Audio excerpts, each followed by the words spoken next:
northwest Arkansas, the Brandt family has found a welcoming community, allies, and good friends in challenging times. It's a life they love, though they may soon have no choice but to leave.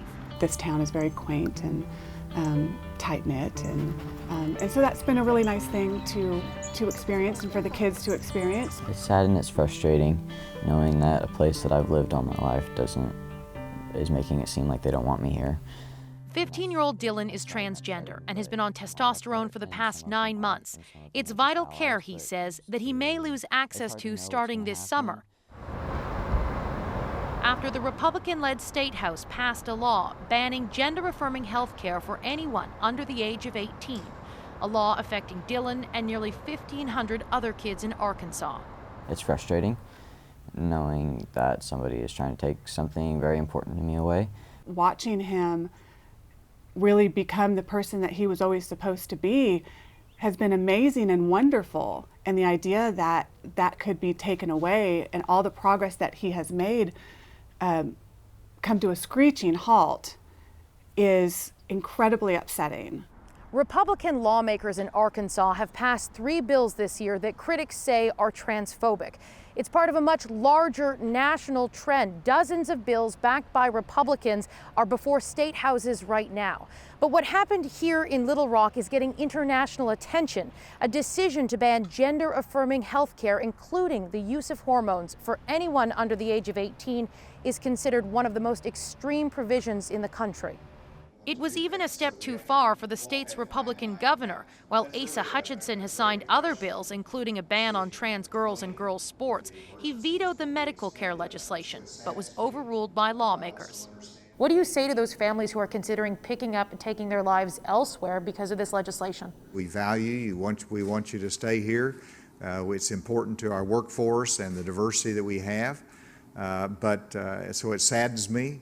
But I also understand decisions that have to be made for healthcare purposes. Republicans are looking for a way to remain in power. Senator Joyce Elliott is a Democrat and says Republicans across the country are focusing on trans rights because they see it as an issue that rallies their voter base. Very right-wing groups will come up with these nationalized wedge issues, and then state legislators start adopting it. And that's what happened here. It is not an issue that is a problem in Arkansas. There are no known complaints about Arkansas's gender-affirming care system, and these kinds of medical practices are widely endorsed by doctors and medical professionals. Just one last quick question. The governor vetoed the health care bill. Do you stand by the health care bill? CBC News caught up with Arkansas's Republican Attorney General to ask her why she so firmly backs this bill. And he'll be standing out from behind this because I don't really appreciate that. I'm sorry. We're not trying to be rude. No, that's fine. I'm going to defend that law wholeheartedly. There are so many things that we don't allow adolescents to do because of the maturity level of those adolescents, whether it's vote, get married, buy cigarettes, get a tattoo, but yet we don't want to see bad parents, and I'm not saying they're bad parents doing this, but we don't want to see bad parents. Having been worked with foster kids, we dealt with bad parents. Are there cases of foster kids who have been given cross-gender hormones?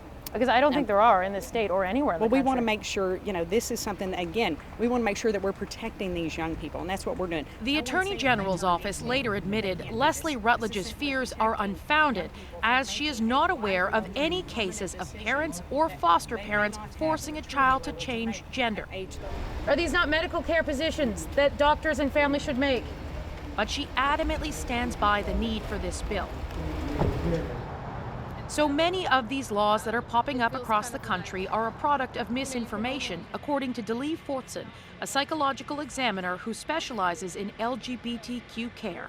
This is more about how they feel and how they think as opposed to what the science says.